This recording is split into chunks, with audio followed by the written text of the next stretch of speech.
जी में 2025 के first attempt जो जनवरी में होने वाला है उसी में अच्छा स्कोर करना चाहते हो फिजिक्स में, तो बच्चों ये सीरीज आप ही के लिए है। आप बिल्कुल राइट प्लेटफॉर्म पे है जिसमें मैं आपको कराने वाला हूं with in 30 days complete revision. And the most important thing, this is not a simple type of complete revision. बच्चों इसमें जितने भी क्वेश्चन और जितने भी कंसेप्ट हम यूज करेंगे वो साइमल्टेनियसली करेंगे और वो टॉप मोस्ट 15 चैप्टर की हम डिस्कशन कर रहे हैं। ऑब्वियसली जो बच्चे पहले से कनेक्टेड है उनको पता है, लेकिन जो नए हैं उनको मैं बता दूं बच्चों, इसमें बहुत अमेजिंगली आपको टॉप 15 चैप्टर जहां से मैक्सिमम क्वेश्चन आते हैं उनके डिस्कशन हम कर रहे हैं, concept as well as numerical, और किस तरीके के क्वेश्चन आ सकते हैं और किस तरीके से आप अच्छे से उनको सॉल्व कर सकते हो और अपना फर्स्ट अटेम्प्ट जो आप इजीली लेके जा रहे थे उसको बहुत औसम बना सकते हो और फर्स्ट अटेम्प्ट में ही अपना एनआईटी सिक्योर कर सकते हो boss and go for IIT advance. तो ये कॉन्फिडेंस बढ़ेगा with in 30 days, I guarantee.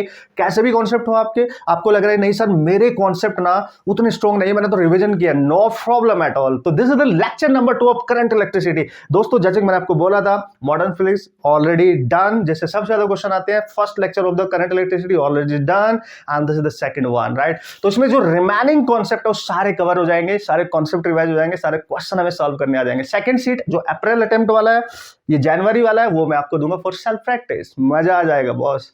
आप बोर्ड एग्जाम की तैयारी कर रहे हैं, अभी फ्रेशर हैं, 12th देने वाले हो या फिर ड्रॉपर स्टूडेंट हो, अमेजिंगली रिवीजन होगा आपका with problem with concept. Welcome back guys.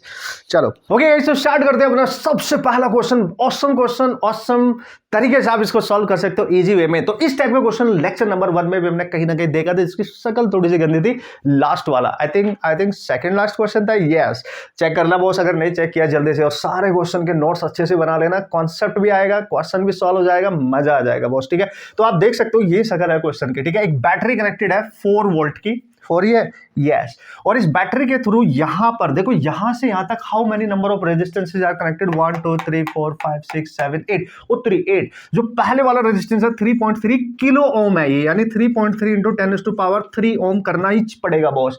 100 सब 100 है। अब यहां पे क्या किया है उसने बोला था आउटपुट वोल्टेज इज, और जो आउटपुट वोल्टेज निकाला वो किसके अक्रॉस निकाला, देखो यहां पे एक पॉइंट उसने यहां पे ले लिया, एक पॉइंट यहां पे ले लिया, इसके अक्रॉस आउटपुट वोल्टेज भी है टू कैलकुलेट। तो बच्चों ध्यान से समझने का इसमें, राइट।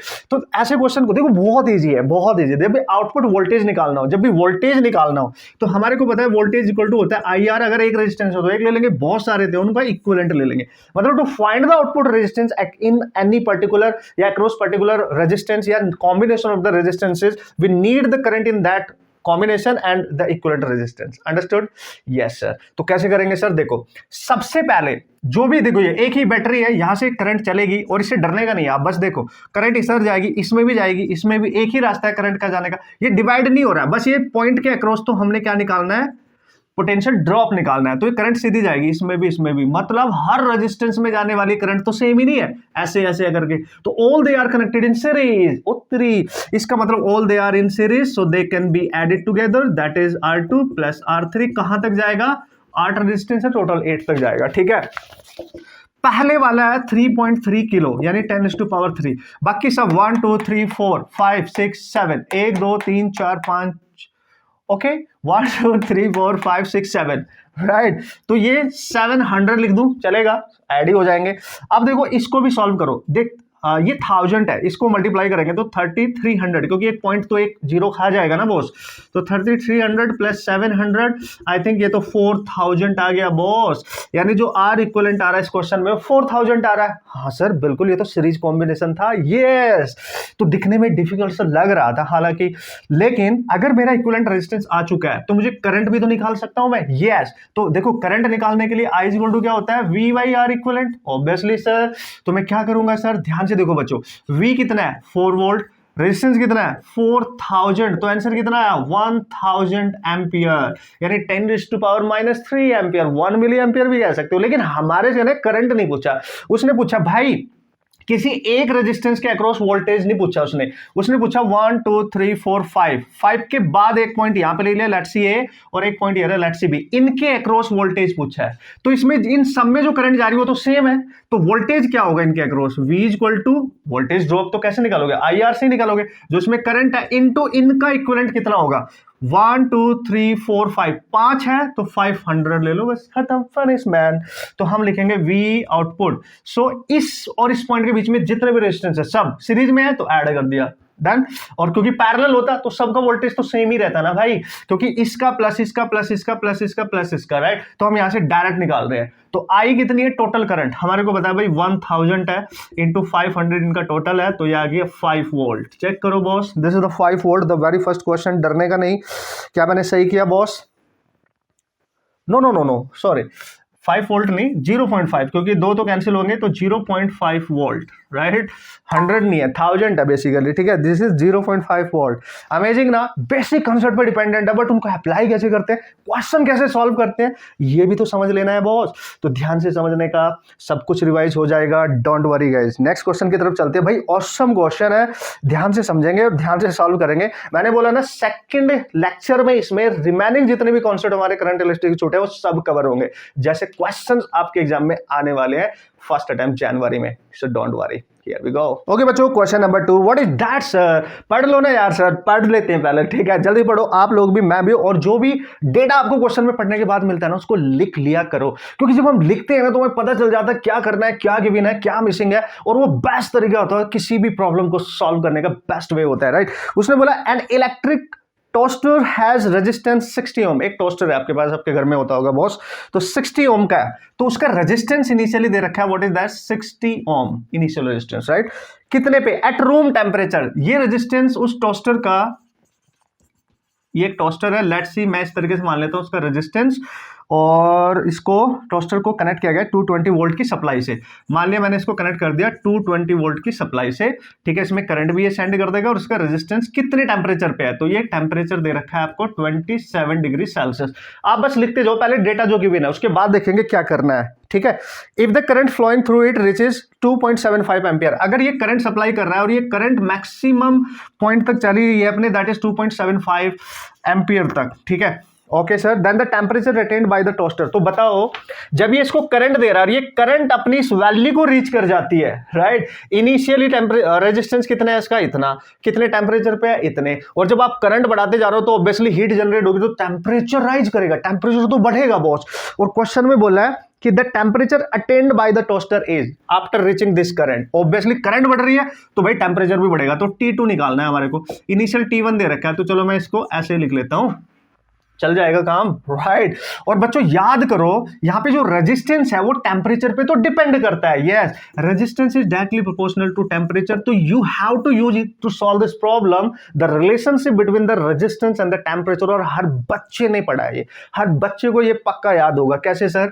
याद करो, R2 is equal to R1 1 plus alpha delta T, पढ़ते देना आप लोग। यस, ये रेजिस्टेंस किसी फर्स्ट टेम्परेचर जो होगा इनिशियली, और ये आफ्टर सम टाइम जब उसका टेम्परेचर इंक्रीज करा होगा तब, यानी जब उसका टेम्परेचर इंक्रीज किया होगा तो उसका रेजिस्टेंस भी हमें नहीं पता है, क्योंकि इनिशियल तो पता है, उसको हम R2 मान लेते हैं, ठीक है जनाब। तो इसको हमने R2 मान लिया, ठीक है। और R1 दे रखा है हमारे को 61 प्लस अल्फा, अल्फा गिवन है उस क्वेश्चन में। What is alpha? What is alpha? If alpha is 2 into 10⁻⁴, yes 2 into 10⁻⁴ into delta T का मतलब T2 minus T1 initial temperature जो भी है ना, फाइनल जो होगा, और इनिशियल हमें गिवन है, ये हमें फाइंड करना है कितना टेम्परेचर हो जाएगा उसका, ठीक है।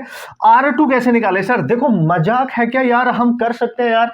हमें बैटरी दे रखी है, वोल्टेज दे रखी है, और वो कितनी करंट इसको सप्लाई कर रही है वो भी दे रखी है, तो उसका जो next after raising the temperature जो रेजिस्टेंस होगा, कैसे निकालोगे? V इक्वल टू IR, यानी V by I। So this is V 220, और करंट कितनी है? 2.75। दोस्तों सॉल्व कर डालो उसको, एम्पियर में ही है ना ये, यस सर एम्पियर में ही होना चाहिए। तो ये 80 ओम आएगा यहां से, 80 ओम जब इसको आप सॉल्व करोगे, यानी आफ्टर रेजिंग द टेम्परेचर, जब वो करंट इंक्रीज हो जाएगी, उसका रेजिस्टेंस ही हो जाएगा। तो बस यहाँ 80 पुट करो। देखो फॉर्मूला बेस्ड है, लेकिन दिमाग तो उसने लगवाया है बॉस, ठीक है।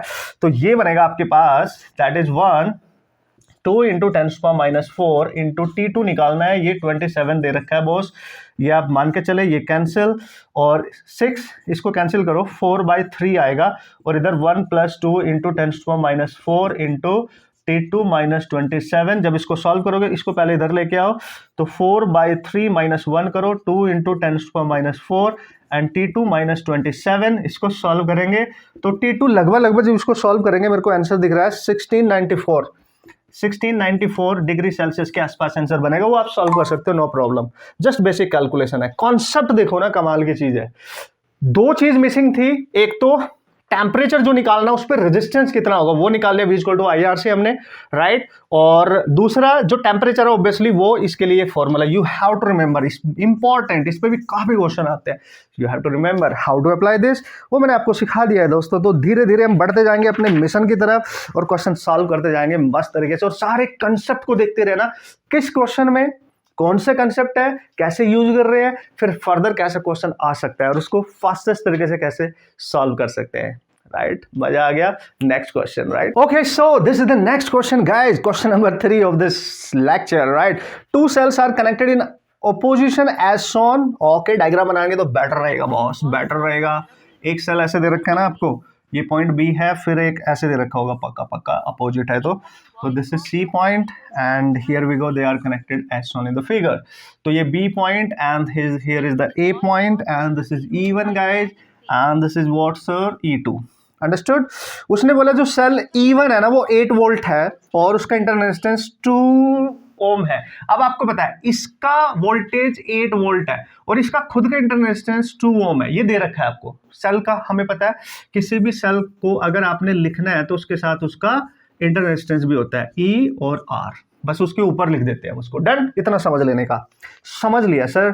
सो सेल E2 इज 2 वोल्ट, ये दे रखा है बच्चों आपको 2 वोल्ट और इसका इंटरनल रेजिस्टेंस दे रखा है 4 ओम, अच्छी बात है, internal resistance. Then the terminal potential difference of cell E2। ओहो, सेल E2 का टर्मिनल का मतलब क्या होता है, जो नेगेटिव टर्मिनल है वो किस पॉइंट से कनेक्ट है, मतलब लेट्स सी यहाँ पे पोटेंशियल VB मान लो, और पॉजिटिव वाला किस पॉइंट से कनेक्ट है, C, यहाँ पे मान लो आप पोटेंशियल आपका VC।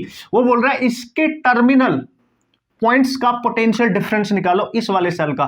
तो देखो अगर इसका इंटरनल रेजिस्टेंस ना होता, जो मैंने प्रीवियस क्वेश्चन में भी बताया था सबसे पहले में, तो इसका आंसर 2 वोल्ट होना था, क्योंकि इसमें जो भी करंट जाएगी वो करंट इसकी वजह से वो जो वोल्टेज है वो ड्रॉप करेगा, राइट। तो we have to find the potential difference between point C and B in this question as well. तो उसको निकालने के लिए बच्चों क्या करोगे, उसमें करंट पता होनी चाहिए। अगर रेजिस्टेंस ना होता तो आंसर 2 वोल्ट ही होता भाई। देखो बैटरी का जो वोल्टेज है वही तो B और C के बीच पोटेंशियल डिफरेंस होगा, लेकिन चूंकि रेजिस्टेंस है तो वो रेजिस्टेंस में जो करंट जाएगी उसकी वजह से V इक्वल टू IR होगा, पोटेंशियल ड्रॉप हो जाएगा। तो भाई थोड़ा सा तो मेहनत करनी पड़ेगी। तो क्वेश्चन करने के लिए सबसे पहले we have to find the current. तो कैसे निकाले सर, बड़ी वोल्ट की बैटरी देखो उसमें कौन है, ये बड़ी है ये छोटी है, तो उसके पॉजिटिव टर्मिनल से करंट विड्रॉ करो, लेट्स सी I। वो करंट इधर को जाएगी, एक ही रास्ता है जाने का, फिर वापस इसमें आ जाएगी, तो दोनों में जाने वाले करंट तो सेम है। तो लेट्स सी मैं यहां से स्टार्ट करूं, जब मैं इधर से चलूंगा तो सबसे पहले देखो KVL अप्लाई करना, मैंने फर्स्ट क्वेश्चन में भी दिखाया, यहां पे भी फिर से सीख लो। यहां पे जैसे आप यहां से चलोगे ना सॉल्यूशन करने के लिए, तो आपको पहले प्लस मिला बैटरी का, फिर माइनस, तो प्लस से माइनस जा रहे हो, इसलिए -2 लेना है इसका वोल्टेज बैटरी का विद दैट साइन, जिसमें हम एंट्री ले लेते हैं, है ना। अब चूंकि इसका रेजिस्टेंस भी है और रेजिस्टेंस इसके साथ कनेक्ट होगा 4 और इसमें करंट है I, तो माइनस, क्योंकि रेजिस्टेंस में जब पोटेंशियल निकालते हैं V इक्वल टू IR, तो 4 into I, अंडरस्टूड। फिर आप यहां से बाहर निकलोगे, करंट यहां तक आएगी, यहां पहुंचेगी। अब करंट माइनस से प्लस जा रही है, राइट। एक्चुअली हम जा रहे हैं कैलकुलेशन करते हुए, जब बैटरी में देखना होता है तो माइनस से प्लस, तो +8 लेना है और इसका जो रेजिस्टेंस है वो as it is -2 into I लेना है। फिर यहां पे कुछ नहीं है, वापस जहां से चले थे यहां पे चले थे, equal to 0। This is the way to find the current. So sir, -2 -4I +8 -2I is equal to 0. Yes, ये देखो 6 हो गया, -6I, ये देखो प्लस का है, ये माइनस का 2 है, तो 6 ही बचेगा बॉस, 0। तो आप सॉल्व कर लो, that is 1 ampere. Yes, amazing, that is 1 ampere. मतलब इस पूरे सर्किट में जो करंट फ्लो कर रही होगी वो 1 एम्पियर है। तो हमें तो केवल पोटेंशियल चाहिए C और B पॉइंट के बीच।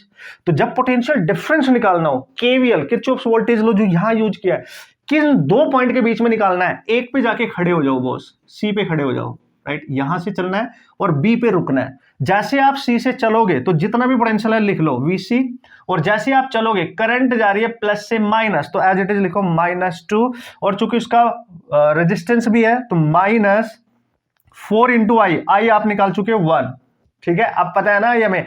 फिर यहां से निकल के जैसे ही B पे पहुंचोगे तो इक्वल टू VB, खत्म। तो VC -2 -4 and that is VB। We have to find the potential difference, तो इसको इधर लेके आएंगे, VC - VB, और ये दोनों ऐड होके परे जाएंगे तो 6 वोल्ट बन गया बॉस। अकेली बैटरी का 2 वोल्ट है, चूंकि ड्रॉप हुआ होगा 4 की वजह से, राइट, तो टोटल 6 वोल्ट का पोटेंशियल डिफरेंस होगा सी और बी पॉइंट के बीच। चेक करेंगे आप ऑप्शन, ठीक है जनाब, yes that is the correct one, yes obviously. तो देखो कॉन्सेप्ट भी सीख रहे हैं, हाउ टू अप्लाई क्वेश्चन तो ऑब्वियसली सॉल्व हो ही रहे हैं ना। ये अमेजिंग है, जिस बच्चे को ये अप्लाई करना आ गया भाई, कैसा भी क्वेश्चन आएगा, कितना भी डिफिकल्ट, कितने कॉम्प्लेक्स, केवीएल अप्लाई करना आ गया तो 100% क्वेश्चन सॉल्व हो जाता है। टेंशन नहीं लेने का, कोई भी कंफ्यूजन कमेंट करके बता देना, शर्मानेगा नहीं, बहुत शर्माओगे तो फिर दिक्कत हो जाएगी आप लोगों को, राइट। चलते हैं नेक्स्ट क्वेश्चन की तरफ। Okay so this is the next question guys, जल्दी से देख लेते हैं, उसमें भी अमेजिंग कुछ कॉन्सेप्ट हमें मिलेगा, डिफरेंट कॉन्सेप्ट हमें मिलेगा जिसकी रिविजन हम अच्छे से कर सकते हैं with question, right? When a potential difference V is applied across a wire of resistance R, okay, एक just a wire having some resistance that is R और एक potential difference इसके across हमने apply किया that is V वोल्ट का। Simple सा question इसमें बना दिया है। It dissipate energy at a rate of W। ये वायर में जब करंट जारी होगी ना चांदी मेरे, राइट, वॉट एवर करंट, तो ये कुछ एनर्जी डिसिपेट कर रहा है और वो जो एनर्जी डिसिपेट कर रहा है वो W वॉट यही दे रखा है, एट द रेट ऑफ दे रखा है, ठीक है। और जब एनर्जी का रेट गिवन होता है ना, एनर्जी पर यूनिट टाइम होती है वो, तो ये W दे रखा है। और याद करो एनर्जी पर यूनिट टाइम तो पावर होती है, तो ये पावर दे रखी है आपको, ठीक है। एनर्जी बाय टाइम तो पावर होती है ना एक तरीके से, तो W दे रखी है आपको इनिशियली इस रेजिस्टेंस में जो डिसिपेट हो रही है इतनी। If the wire is cut into 2 half and these halves are connected mutually parallel, उसने बोला अगर इस रेजिस्टेंस के हम 2 हाफ कर दें, जब भी किसी रेजिस्टेंस को आप हाफ कर रहे हो, मतलब इनिशियली वो R है तो वो R/2 और R/2 दो हाफ हाफ रेजिस्टेंस में कन्वर्ट हो जाएगा। और उसने बोला फर्स्ट पार्ट जो है और सेकंड पार्ट दोनों को पैरेलल में कनेक्ट करो, तो मतलब you have to make the parallel combination guys, no problem, you just make this is R/2 and this is also R/2। come on guys, यहाँ पे पोटेंशियल पैरेलल में सेम रहता है, whatever जो भी होगा, let's see V dash इसका potential होगा ना। और हम देख लेते हैं आगे क्या बोल रहा है। if these two half are connected in parallel across the same supply, यानी जो सप्लाई आपने यहाँ पे दी थी सेम सप्लाई देनी है, यानी वी रहेगा दोनों का वोल्टेज दोनों का सेम कर दिया, बस दोनों को पैरेलल में कनेक्ट कर दिया। एक रेजिस्टेंस आर था उसको हाफ हाफ करोगे, ऑब्वियसली पैरेलल में कनेक्ट कर दिया है। The same supply, the energy dissipation rate will now, अब इस कॉम्बिनेशन का एनर्जी डिसिपेशन रेट निकालना है। जैसे इनिशियली जब अकेला था तो W दे रखा है, अब जब दोनों को डिवाइड करके आपने पैरेलल में कनेक्ट कर दिया तो टोटल कितना आएगा। दोस्तों याद रखेंगे अगर आप, पहला कॉन्सेप्ट, पैरेलल में जो एनर्जी डिसिपेशन नेट होता है, नेट इन पैरेलल, पी लिख दिया मैंने, पैरेलल में जो पावर मींस पी मतलब पैरेलल, तो दोनों जो रेजिस्टेंस है, लेट्स से इसका P1 होगा इसका P2 होगा, तो हम लिखेंगे P1 प्लस P2। एक तो ये याद रखो। अब दोनों का निकालेंगे कैसे सर, याद करो अपना बचपन, और आपको एक फॉर्मूला याद होगा पावर निकालने का, I²R। चूंकि यहाँ पे करंट अलग अलग है तो हम इसका यूज नहीं करेंगे, हम लिखेंगे V²/R। चूंकि यहाँ सबका वोल्टेज सेम है, यानी power is inversely proportional to R, आप देख सकते हो, क्योंकि वोल्टेज दोनों का हमें पता है और नोन है, सेम है, तो you have to use this छोटा सा प्यारा सा क्यूट सा फॉर्मूला, ये तो सबको याद होगा, तो ये भी रिवाइज हो गए। और पैरेलल में जो पावर कॉम्बिनेशन नेट आता है ना, वो P1 plus P2 plus P3 and so on, series में इनवर्स वाला होता है, समझ गए, ये याद रखना for in the case of powers guys, right. Resistance series में डायरेक्ट ऐड होते हैं, लेकिन सीरीज में जो पावर्स होती है 1/P1 plus 1/P2 plus 1/3 something like that, right. तो हम क्या करेंगे, हम दोनों की अलग अलग पावर निकालेंगे, तो इसकी पावर निकालने का देखो, तो हमें पता है इनवर्सली प्रोपोर्शनल है, तो हम लिखेंगे P1 equal to V² same है, R/2 इसका रेजिस्टेंस है, 2 पर जाएगा, दैट इज R। इसका P2 निकालेंगे तो दैट इज 2V²/R।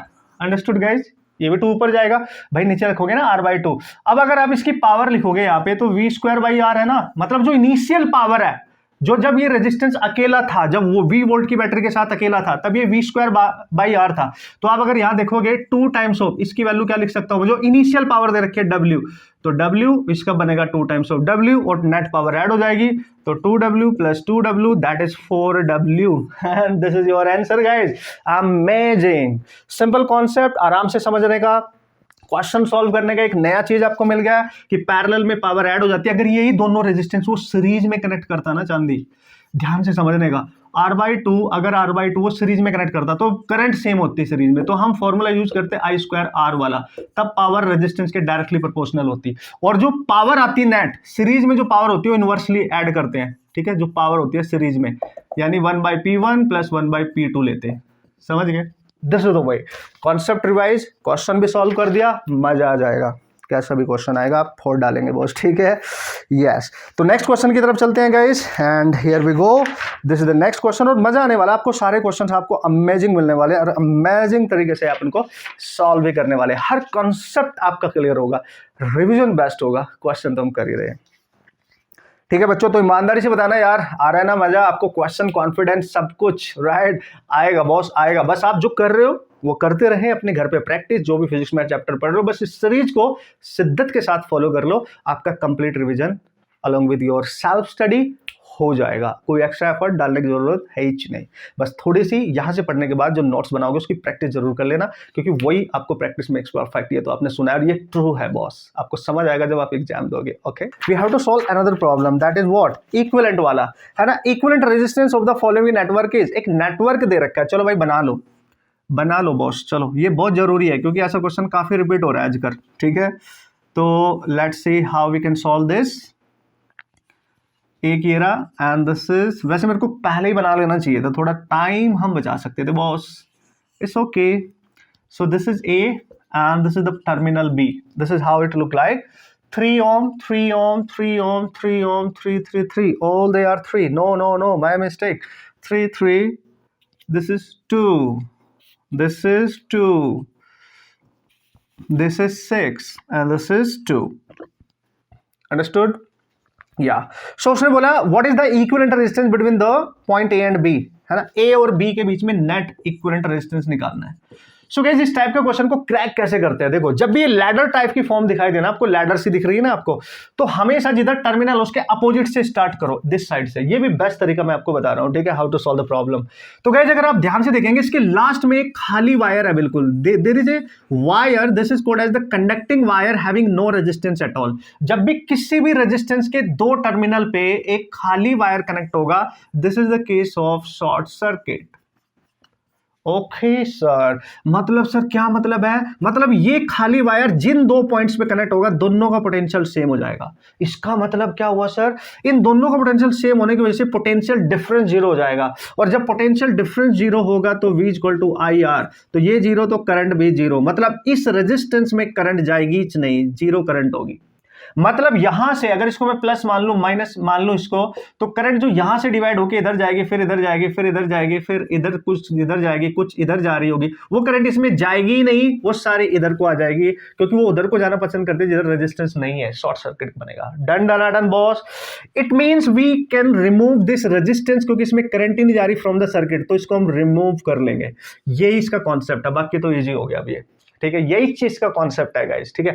अब अगर आप ध्यान से देखेंगे, यहां तक क्लियर है पॉइंट, यस सर, ठीक है बॉस। तो बस ये याद रखना है, जब भी कभी किसी रेजिस्टेंस के अक्रॉस डायरेक्ट कोई एक एम्प्टी वायर हो, कंडक्टिंग वायर, और डायरेक्ट इसको कवर कर ले, इसके दोनों एंड, इधर भी और इधर भी, तो इसमें कोई करंट ना जाने की वजह से सारी की सारी करंट बाईपास कर जाती है और इसको क्रॉस करके चली जाती है, तो ये नेग्लिजिबल रेजिस्टेंस होता है, इसको हटा सकते हैं सर्किट से, तब क्वेश्चन को सॉल्व करेंगे। अंडरस्टूड? यस। अब देखो इस वाली ब्रांच में अब 2 ओम का रेजिस्टेंस है, केवल यहां से यहां तक, ये वाला 2 ओम, तो इसको हम अच्छे से लिख सकते हैं ऐसे, अगर मैं इस 2 ओम को यहां से हटाऊं, है तो ये इसी में, तो मैं इसको थोड़ा सा ऐसे करके लिख लूं, क्योंकि ये पॉइंट तो सेम ही रहेंगे। अब आप देख सकते हो ये और ये किसमें है, पैरेलल। क्यों सर? क्योंकि इनके दोनों एंड यहां पे भी कनेक्ट है और इधर भी कॉमनली, और इनमें करंट भी अलग अलग जाएगी, तो ये पैरेलल है, तो ये पैरेलल है, तो 2 × 2 2 + 2 एंड दैट इज 1 ओम। क्यों सर? क्योंकि जब दो रेजिस्टेंस पैरेलल होते हैं, दो के लिए R1 R2 लिखेंगे, R1 + R2, क्योंकि जब आप लिखो 1/R1 + 1/R2 तो यही चाहेगा बॉस, ठीक है। जब इनको सॉल्व करोगे तो 1 आएगा। अब इन दोनों को मैं यहीं पे सॉल्व कर रहा हूं सर्किट, ध्यान से समझ लेना, इन दोनों को हटाना है, इन दो पॉइंट पे इनका इक्विवेलेंट 1 लगाना है, मतलब इसको मैं हटा देता हूं और इनकी जगह मैं 1 यूज करता हूं। अब देखो ध्यान से, फिर से यहां से जो करंट डिवाइड हो रही है वो इस रेजिस्टेंस में और इसमें सेम जा रही है, तो ये दोनों के दोनों सीरीज में है, सो this is 3 and that is 3। तो इन दोनों को हटाऊंगा, इस पॉइंट पे और इस पॉइंट पे इनका कॉम्बिनेशन ऐड कर दूंगा, यानी मैं इसको हटा रहा हूं और यहां पे मैं इसका कॉम्बिनेशन ऐड करूंगा, दैट इज 3। अगेन आपको मजा आ रहा होगा, देख लो यहां पे ये दोनों और ये दोनों एक ही पॉइंट पे कनेक्ट है, बोथ साइड, और करंट भी अलग है, तो पैरेलल होगा। तो जब पैरेलल होगा इसका इक्विवेलेंट 3 × 3, 3 + 3 6, ये हो जाएगा कैंसिल, 3/2 बचेगा गाइस, 3/2, मतलब इन दोनों को हटाऊंगा, इस पॉइंट पे इनका इक्विवेलेंट लगा दूंगा, ठीक है। तो इस पॉइंट पे यहां पे इनका इक्विवेलेंट लगेगा, व्हाट इज दैट, 3/2, है कि नहीं बॉस? Yes sir. अब ये दोनों के दोनों पैरेलल में हो गए, दोनों के दोनों, है ना? देखो ये इधर से और ये इधर से, यहीं पे कनेक्ट है। अगर ये पैरेलल है तो ए बी के बीच में जो लास्ट का रेजिस्टेंस बच रहा है वो पैरेलल होगा, यानी 3/2 इंटू 3/2 प्लस 3, सॉल्व कर लो, उड़ा डालो बॉस। ठीक है, 1 आएगा 1, तो अरे भी आएगा यहाँ से 1 ओम। सॉल्व करके देखो जल्दी से, 4 डालो बॉस इसको। ठीक है, अमेजिंग ना? यस, ये कॉन्सेप्ट सीखना था, क्वेश्चन कैसे सॉल्व करना है ये भी सीखना था मस्त तरीके से। बट मैं उम्मीद कर रहा हूं आपने इसको कर लिया होगा और कर लेंगे और सीख लेंगे, और इस टाइप के काफी क्वेश्चन आते हैं एग्जाम में। ठीक है, और जो बच्चे 12th बोर्ड के हैं ना, आपको अमेजिंगली आपकी हेल्प हो जाएगी भाई, कैसे क्वेश्चन आते हैं, कैसे सॉल्व करने हैं, डर ही खत्म हो जाएगा। नीट के बच्चों के लिए तो ब्रह्मास्त्र वाली चीज होगी यार, एक्स्ट्रा प्रैक्टिस हो जाएगी यार। आपको समझ आ गया यार जेईई मेंस वालों का माइंडसेट कैसे चल रहा है यार, वो कैसे पेपर बना रहे हैं, तो आपके क्वेश्चन आपको और ईजी लगने लगेंगे। Don't worry, follow this series and use all these concept and questions अपने लिए। बाकी मेंस का तो चला ही है बॉस। ठीक है, and to be very sure, don't worry guys, don't worry NEET वालों, तुम्हारी सेपरेट सीरीज भी चलेगी, but this is extra helpful, right? चलो देखते हैं नेक्स्ट क्वेश्चन क्या है। Okay, here we go and this is the next question. छोटा सा क्वेश्चन है लेकिन खोटा सा है, वो अगर कंसेप्ट नहीं आता अप्लाई करना, राइट? उसने बोला भाई by what percentage will the illumination of the lamp decrease if the current drops by 20%। मतलब एक लैम्प है आपके पास और उसकी जो इल्यूमिनेशन है, मतलब हम पावर की बात कर रहे हैं एक तरीके से, वो किस परसेंटेज से डिक्रीज करेगी अगर करंट डिक्रीज कर रही है 20% से। यानी जो करंट ड्रॉप कर रही है, करंट ड्रॉप्स बाय 20%, तो आपको पावर इल्यूमिनेशन मतलब जो उसकी पावर मॉल इल्यूमिनेट करेगा ऑब्वियसली। सो जो करंट है और पावर के बीच का रिलेशन देखो, अभी लिखा था मैंने I²R, यानी power is directly proportional to I²। ओहो, अगर इस क्वेश्चन को एक्चुअल मेथड के थ्रू जाओगे आप, परसेंटेज निकालना, it will take time, long process है। यहाँ पे तो वी फंडा यूज होगा बॉस, यहाँ पे तो वी फंडा यूज होएगा, है ना? देखो पावर, करंट की पावर, जो पावर है करंट की पावर 2 पे डिपेंड कर रही है। तो how to solve this problem, बस आपने देखना है करंट कितनी परसेंटेज से ड्रॉप कर रही है वो लिख लेनी है। Follow the process. 20% मतलब 20/100 करो, इसको कैंसिल करो, जो भी आ रहा है दैट इज 1/5। और चूंकि ड्रॉप कर रही है, जब भी बोले डिक्रीज कर रही है तो -1 करना है, प्लस नहीं। अगर इंक्रीज होती तो यहां प्लस करते। This is the step you have to follow. जब इसको आप सॉल्व करोगे तो -4/5, यहां से सॉल्व करके बच्चों जो भी आएगा पहले ये माइनस करना है ड्रॉप वाले केस में, यहां से सॉल्व करके जो भी आएगा उसका स्क्वायर कर लेना है, 16/25। उसके बाद यहां से सॉल्व करके जो भी आएगा उसमें से -1 फिर से करना है, राइट? फिर इसको सॉल्व कर लेना। जब उसको सॉल्व करोगे एल्सियम लेके यहाँ पे जाएगा तो -9/25, और लास्ट में परसेंटेज बनाने के लिए 100 से मल्टीप्लाई कर दो ना बॉस। इसको कैंसिल करो 4, तो -36% आंसर होगा। माइनस का मतलब डिक्रीज करेगी उसकी इल्यूमिनेशन, उसकी पावर। अगर करंट 20% डिक्रीज कर रही है तो पावर 36% से ड्रॉप कर जाएगी। So this is the fastest ever technique to solve the problem. That is my technique, V funda technique for you guys, and use this, otherwise this will take long time. You can check out the solution of this problem, कहीं भी देख सकते हो, internet पे, book में, whatever आप check करो। This is the best way actually. You just write down the percentage given, open करो, -1 करो, अगर ड्रॉप कर रही है जो भी आएगा यहां से स्क्वायर करना है, that is the second step, first step. फिर उसके बाद फिर से -1 करना है, फिर लास्ट में 100 से मल्टीप्लाई कर देना है, आंसर आ जाएगा डायरेक्ट, राइट? चलो भाई नेक्स्ट क्वेश्चन की तरफ चलते हैं बॉस। बच्चों नेक्स्ट क्वेश्चन एक सर्किट का है। In the following circuit the battery has an EMF 2 volt and internal resistance of this, the power consumption in the entire circuit. पूरा एक सर्किट दे रखा है, उसको बना लेते हैं तो मजा आएगा। तो दैट इज 2 वोल्ट और इसमें एक 2/3 का ओम का रेजिस्टेंस है, और ये एक पूरे सर्किट से कनेक्ट है। ठीक है सर, कुछ ऐसा दिखता है। तो एक रेजिस्टेंस यहाँ पे, एक रेजिस्टेंस यहाँ पे बॉस, और फिर हमने इसको कनेक्ट कर दिया। ठीक है, फिर एक रेजिस्टेंस यहाँ पर, एक रेजिस्टेंस यहाँ पर, and it is look like this. ठीक है, तो हर रेजिस्टेंस 2 है, ये भी 2, ये भी 2, ये भी 2, ये भी 2। तो पता है क्या कर रहा है, ये जो बैटरी है ना, जो करंट सप्लाई करेगी ना इस पूरे सर्किट को, ठीक है सर, तो ये बैटरी जो करंट सप्लाई कर रही है पूरे सर्किट को, सारे रेजिस्टेंस को पोटेंशियल ड्रॉप होगा कहीं ना कहीं। तो बोल रहे हैं इस पूरे सर्किट में जो पावर कंजप्शन हो रहा है इन एंटायर सर्किट, वो कितना हो रहा है। तो हम पता क्या करने वाले हैं गाइज, हम करने वाले हैं इसमें पावर निकालने वाले हैं, अल्टीमेटली पावर कंजप्शन। तो पावर का फॉर्मूला बताया था I²R, समझ गए? अगर मैं इस पूरे सर्किट का इक्विवेलेंट रेजिस्टेंस निकाल लूं और इन 2 पॉइंट की जगह उस इक्विवेलेंट को लिखूं, तो ये रेजिस्टेंस और ये जो बैटरी के साथ रेजिस्टेंस सीरीज में होंगे, तो हम सीरीज वाला यानी I² वाला फॉर्मूला यूज करेंगे, V²/R वाला नहीं यूज करेंगे, क्योंकि हमें सेम पोटेंशियल होना चाहिए वहां पे, राइट? जो हमें नहीं पता है। अब हमारा मेन टारगेट क्या है? देखो 2 चीज चाहिए, एक तो पूरे सर्किट का R इक्विवेलेंट, एक इसमें करंट कितनी है वो भी चाहिए। ठीक है। तो पूरे सर्किट में कितनी करंट है, पहले इस सर्किट को सॉल्व करना पड़ेगा। देखो ध्यान से, ये रेजिस्टेंस और ये रेजिस्टेंस यहां पे कनेक्ट है, लेकिन इनके बीच एक खाली वायर है। इसका मतलब होता है इस पॉइंट का पोटेंशियल और इसका सेम होगा, मतलब सेम पोटेंशियल का मतलब ये रेजिस्टेंस और ये रेजिस्टेंस एक ही पॉइंट पे कनेक्ट किया जा सकता है। सिमिलरली इस साइड में देखो, ये यहां पे कनेक्ट है, यहां पे, इनके बीच कोई रेजिस्टेंस नहीं है, इनको भी एक ही पॉइंट पे कनेक्ट किया जा सकता है सॉल्व करने के लिए, सर्किट को सीरीज और पैरेलल बनाने के लिए। तो आप क्या करोगे, इस वाले रेजिस्टेंस को यहां से हटाओगे और इसको कनेक्ट यहां पे कर दोगे, जिससे दिखने लगे कि यहां पैरेलल है, ये देखो, ठीक है। और वैसे इसको यहां से हटा दोगे और इसको यहां पे कनेक्ट करोगे बॉस, ठीक है जनाब। दिस इज समथिंग, ये भी 2, ये भी 2, अब तुम्हें दिख रहा है। देखो जब भी करंट यहां से डिवाइड होगी, इसमें अलग इसमें अलग, यहां पे भी एक ही पॉइंट पे कनेक्ट है, यहां पे भी एक ही, तो ये पैरेलल है, ये दोनों भी पैरेलल है। अगर ये दोनों पैरेलल है तो पैरेलल कैसे निकालते थे, 2 × 2, 2 + 2, तो 1 आएगा, यानी इनका कॉम्बिनेशन 1 आएगा, इन दोनों का भी 1 ही आएगा। तो इन दोनों को हटाओ, यहां 1, यहां भी 1, तो how it look like, circuit कैसे दिख रहा है। देखो ऊपर भी 2 है और यहाँ पे 1 है और बीच में यहाँ पे भी 1 बचा और नीचे तो ऑब्वियसली 2 ही था। This is 2, this is 1, this is 1, this is 1, और यहाँ पे बैटरी कनेक्ट है गाइज, यहाँ पे एक रेजिस्टेंस है, आप चेक कर लो, that is 2/3 and that is 2 volt की बैटरी। अंडरस्टूड। ये 1 1 2 हो गया, मतलब इन दोनों को हटा के भी यहाँ पे आप 2 लिख सकते हो। आप देखो ध्यान से, हर रेजिस्टेंस का एक एंड यहाँ पे कनेक्ट है, दूसरी साइड में एक एंड यहाँ पे कनेक्टेड है, all they are in parallel. तो इनका कॉम्बिनेशन क्या होगा पैरेलल में, चूंकि 3 है तो हम पैरेलल कॉम्बिनेशन निकालते हैं, 1/R1 + 1/R2 + 1/R3, हम लिखेंगे 1/2 + 1/2 + 1/2, यानी आप लिखेंगे 3/2। चूंकि हमें तो RP चाहिए, तो 1 है, तो हम इसको रिवर्स करेंगे, तो दैट इज 2/3। मतलब इस तीनों रेजिस्टेंस को हटाकर हम एक सर्किट बनाएंगे जस्ट, एंड दैट इज कि उसकी जगह उनका इक्विवेलेंट लिख देंगे, और यहां है बैटरी और उसके साथ पहले से रेजिस्टेंस है 2/3, 2 वोल्ट, और ये भी आ गया 2/3। नाउ सी वेरी क्लियरली, यहां से जो भी करंट जाएगी वो इसमें भी सेम जाएगी, इसमें भी सेम जाएगी, दोनों सीरीज में हो गए। तो सीरीज में जो नेट इक्विवेलेंट रेजिस्टेंस आएगा 2/3 + 2/3 ऐड हो जाते हैं, दैट इज 4/3। अमेजिंग ना।